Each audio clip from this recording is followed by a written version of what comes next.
fun. The story kind of left off at a good little point though, because I had a bunch of things that came to mind with what you'd said already. Go ahead.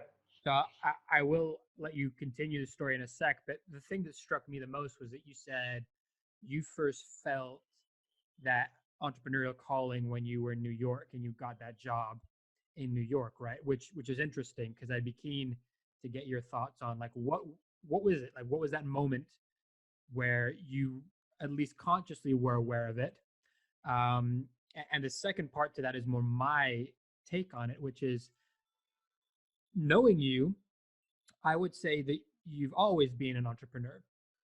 And maybe that was obvious to other people, and maybe you had to figure that out yourself, or did you always know? That's a good question, man. It's actually a really good question. I think I've always known an entrepreneurial nature, but I never put a definition around it. You just do, right? I mean, what is an entrepreneur in the first freaking place? Well, you Right? say you say you just do, but that's you and your frame of reference. If a lot of people don't just do, that's the thing because they're wired differently, and it goes back to well, Mhm. what's their upbringing, what's their nature, what's the story. For me, I look at you and I go, from the age of 17, knowing you, you're one of the most curious people that I know of for everything, not just business, but in life. And I would imagine that that curiosity is a huge pillar of what it is to be an entrepreneur that actually does, not the one that just puts it on Instagram because it sounds, It's a good point. It's a you know. good point, you know. But frankly speaking, while I think it's actually a really nice insight about curiosity, I feel that actually, I think there's many facets of it, right? In fact, as some prep work, you'd asked me to think about some points, and I've been doing some thinking. So let's address this topic, right? What the hell is an entrepreneur? And then I'll talk to you about where my calling came from. Uh, Look, it's a very good question. What is an entrepreneur? I don't know. Is it somebody who starts a company? Is it somebody who solves a problem? Is it somebody who tries to make 1 + 1 = 3? Is it somebody who recognizes an opportunity and wishes to make money off of an idea to solve that opportunity? Is it somebody that is just doesn't like authority? Is it somebody that values perceived freedom? Um, is it somebody who purely wants to make money? Right?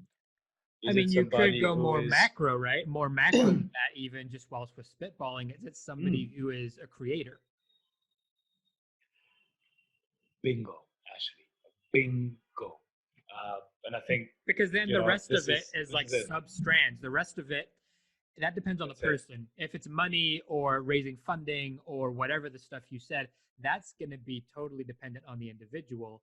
But the level above it is the world we live in is predominantly set up for us to be consumers, right? Hmm. Hmm. And I think if you work at a company, a lot of that is set up for you to operate within that consumption mindset. Like, what's my Hmm. paycheck? What am I getting? Or produce, right? Either consume or produce. Right? It's always this Understood, but produce, consume. an You know. entrepreneur, really, as you know more than anybody, is got to produce till they can actually consume, and it takes a while. Like you might not get paid for years, right? Hmm. Like that's the glam that no one, the not so glam that people don't talk about. Oh, that's a whole big topic we'll bring on shortly. But let's come back to the topic of defining an entrepreneur. And I think the point that you hit, which really is for me the basis of all of this, a creator, right? And I think there's a difference between being creative and being a creator, right? Uh-huh. The reason I differentiate that is because being creative is that you think of outside the box as a simple way, right? You think about different ways to solve a problem or different ways to express yourself or different ways to create and build things, make things, right? Be that a piece of art, be that a poem, be that a company, be that a play, be that, and a lot of times creativity is, I think, linked to the arts, right? There's a lot of natural link there. I see it in a slightly different way because to create, again, it's a sexy sounding word. Sounds cool, right? But I created a new painting today. Does that make me a painter? I created a new piece of hardware today. Does that make me an inventor? Right? I guess the point I'm trying to say is the notion of creating, I think, is quite different for everybody, right? Everybody has their own method, their own vehicle, their own expression. And for me, I suck at drawing. I'm pretty shitty at painting. Uh, I'm okay with words. I guess I could make some poetry if I wanted to, but I'm no Wordsworth over here, right? But what I'm good at is I'm good at creating a vision, creating a story, actually. And more importantly, because I think this is the second and more important part of this, creating is one thing, but executing is another. And I think when you marry those two, I think that's when you're getting closer to entrepreneurship.